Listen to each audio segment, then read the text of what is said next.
You might be familiar with the term pattern interrupt, but what you might not know is that it's the most essential skill for any recruitment consultant who wants to have real influence with clients and candidates.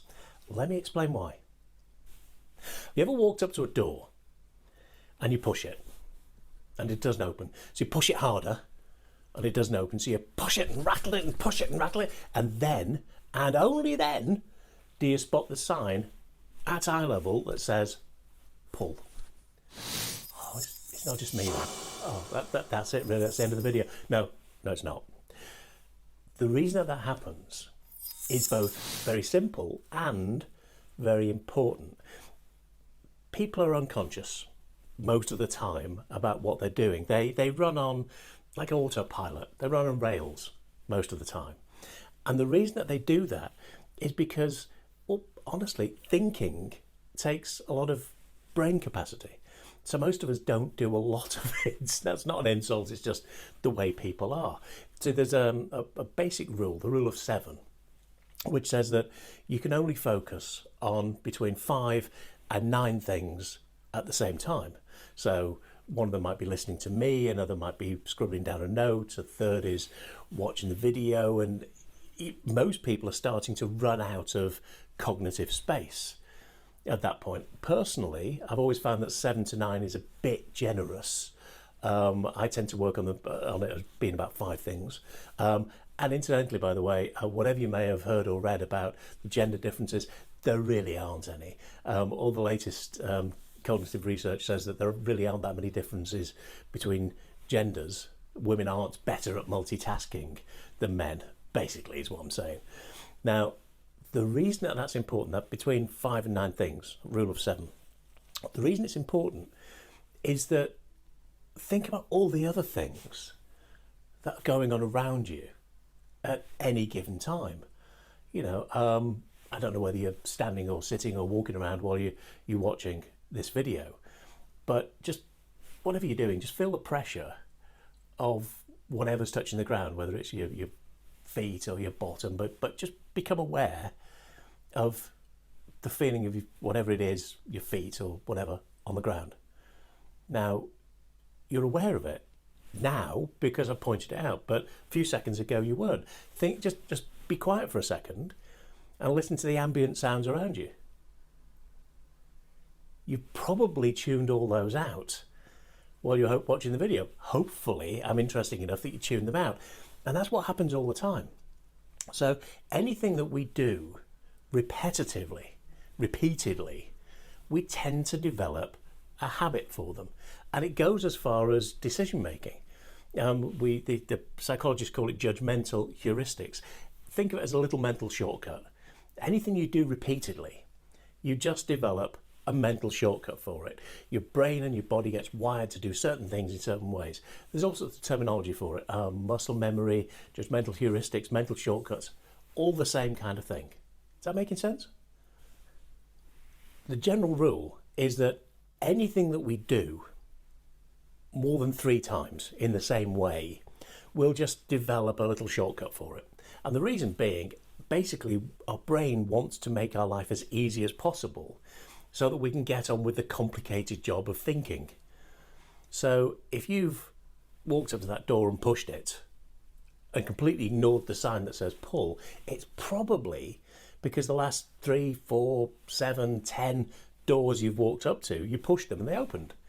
So instinctively you push and you actually delete. You know, the sign has been there all the time, but you've mentally deleted it because you're running on this rail. You're running on this shortcut. You're not thinking about how to open a door because, well, if you had to think about everything, you wouldn't be able to do anything. So running those mental shortcuts is actually a really effective tool for people. But, and it's a big but, if we're going to be able to get somebody to do something different, like look at a new job opportunity or work with us instead of their existing supplier, that means that they're going to have to think about things differently and do things differently. And that's difficult for most people. So that process is where the relevance of all this comes in for recruitment consultants. Let me explain how to use this and how to not get abused by it. You remember I said that anything you do in the same way more than 3 or 4 times, you'll tend to develop a habit for it. Well, how many times have clients or candidates been asked the same question? How many times have they heard the same kind of pitch in the same kind of way, in the same kind of situation? So is it possible, is it just possible that they've developed a shortcut for handling it and answering it? And this explains why you're having a conversation with somebody, but you're just watching them and you just know that the lights are on, but Mr. Brain has long since departed. You're not actually having a conversation with them. You're having a conversation with their automated responses based on what every other person in this situation has said to them or asked them. And that's why you get these answers that don't make any sense. Or that's why you get these blank expressions on people's faces. That shows you that you either have or haven't interrupted their pattern. Because the important thing is, before you can actually influence somebody, you have to interrupt that pattern. You've got to make them stop for a second. And what you're actually looking for is vowel noises. I think it's great when I'm talking to somebody and they make vowel noises at me. That was V for victory, V, vowel noises. When you ask somebody a question, they go, ooh, that is the sign of them thinking. Those are verbal accessing cues. And it shows you that they've actually gone inside and they're thinking about a response. In other words, you've turned off the autopilot and now you're talking to the person instead of the automated responses. Does that make sense? And by the way, if this is making sense and if it's useful, hit the like button. And if you've got any questions, put them down below in the comments and I'll reply personally to every single comment that we get. So let's move on and think about how we can actually use this knowledge of patterns and pattern interrupts. Just think about those words for a second. Pattern, interrupt. Anything that's different, as long as it's sufficiently different, can knock people off their rails. It can knock people off their automated responses. So a classic example for that most of us have been taught about in sales is the power of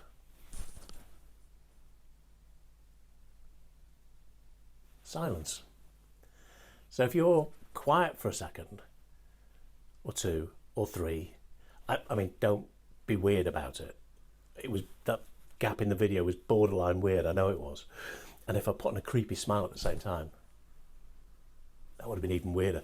But the power of silence is a pattern interrupt because people expect conversation, they expect noise, particularly from somebody who's trying to sell them or influence them.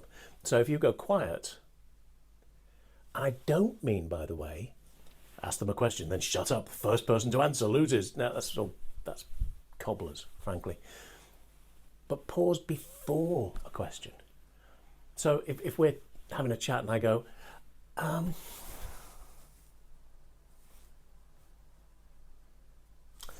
let me ask you a question. Now I suspect that in a real life situation you'd be going, okay, what's that? Because I've paused, I've thought. And if we've got any kind of rapport going on, you've probably paused with me. And that pause, it's a pattern interrupt because that pause has stopped you running down the rails. The next thing you can do is in the setup to your question, before you actually ask the question, preface, if you like, you can simply say to somebody, this might sound like a slightly strange question, but bear with me for a second. Now, if you say, this might sound like a slightly strange question, or this may sound a bit weird, or I just want to ask something unusual for a second. The moment you say that, somebody will go, and the switch trips as they go, okay, something different's coming up, what's that? And they start to pay attention. Now, if you couple those two things together, silence and a signpost. So if you go, Let me just ask you a slightly unusual question for a second. You will have somebody's attention because you've interrupted the pattern. You with me on that? You can simply change the subject. So you can be talking about one thing and then just go, oh, just it by the way, and just go completely off topic. It could be ask them about the holiday they've been on, or it could be to ask them about something they've done a couple of years ago, or it could be pretty much anything. But if you change the subject and then come back to the original subject, that digression will have switched off the autopilot. And now you can actually have a conversation with them rather than having a conversation with their autopilot, which is always a much more effective thing.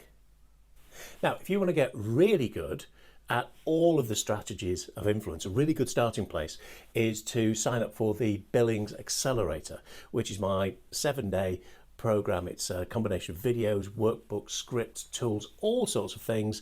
And if you click the link below, it's in the description below. It's there, it's available for you. It's not free, but it's blooming good value. It's only £7. £7 for 7 days of world-class coaching that gives you all these new skills. So, if your future isn't worth £7, probably not worth watching the rest of the video. How's that for a pattern interrupt? Telling somebody not to watch the rest of the video. Just a thought, only a suggestion. Let me move on. Doing something unusual.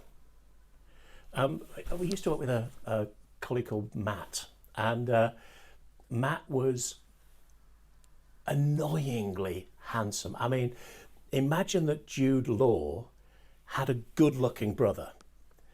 That was Matt. I mean, he really was that handsome.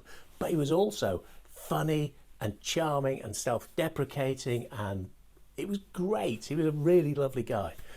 And what Matt would do, in a meeting, this was back in the days when people wore, suited and booted and tied.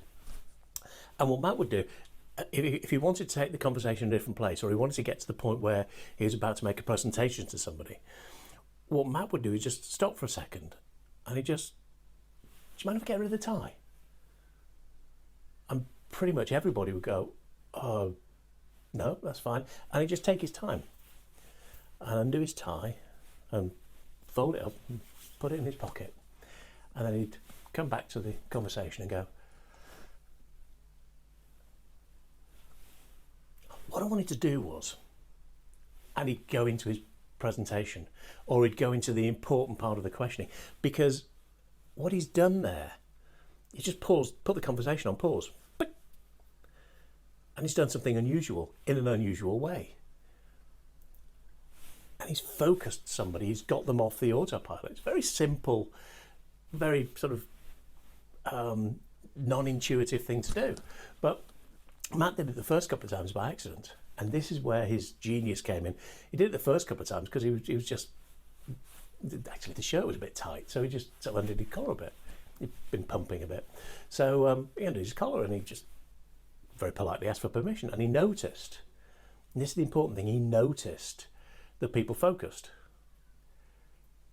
And so he tried it and tested and tried it and tested, and he found it was a great way of taking the conversation forward. Not a natural thing for everybody, wouldn't work for everybody, all sorts of different things. Personally, I tend to do it in the middle of a conversation. Let me just ask you a question. And that pause, let me ask you a question, pause, signpost. That's my personal style. Matt's was different. Yours will be different. It's a question of testing and checking and see what works for you and what gets the best responses from the clients and candidates that you're talking to. Let me give you an example. Let's say I'm talking to a candidate and it's going great. What I might say to them is, look, I don't want to talk to you about this role today. I'd rather you took a day and a half, had to think about it and had to think about, how much you might want a really great opportunity in the future. So I'd rather not talk about it now, just give you a chance to ponder on it for a second. What do you think people's responses are going to be? Well, my experience is that most people go, no, Go on, tell me what it is, and then I can think about it. And I've gone from pushing a pitch at somebody to being asked about the role. For somebody to turn 180 degrees from being a passive recipient of a pitch to leaning in and telling me that they want to hear about it.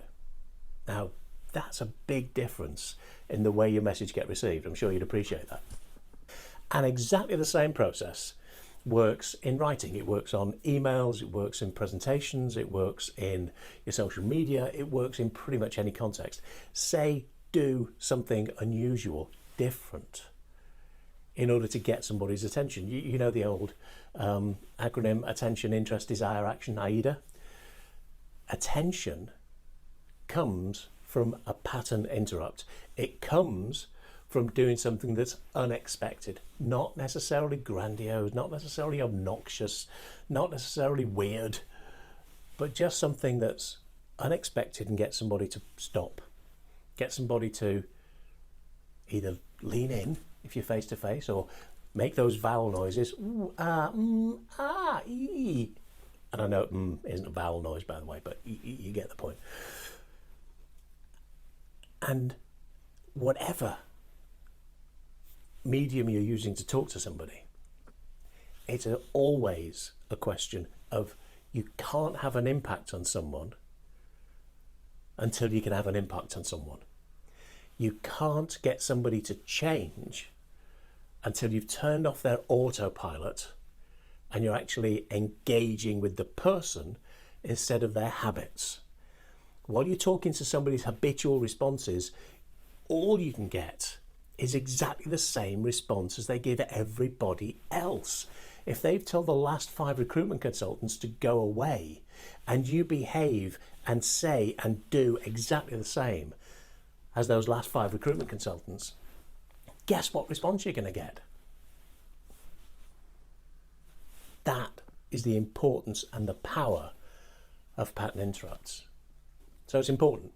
Before you do anything important, a critical question, presentation, pitch, whatever, interrupt the pattern, go quiet, signpost it, do something that interrupts the behavior, whatever it may be. And then, once you've got their attention and you're actually engaging with somebody, then you can go on to what's important. And if you really want to get good at this, let me give you the enhancement, the pro tip, if you like. If you're talking with a candidate or a client, it's not a one-off conversation. You're going to talk to them or interact with them repeatedly.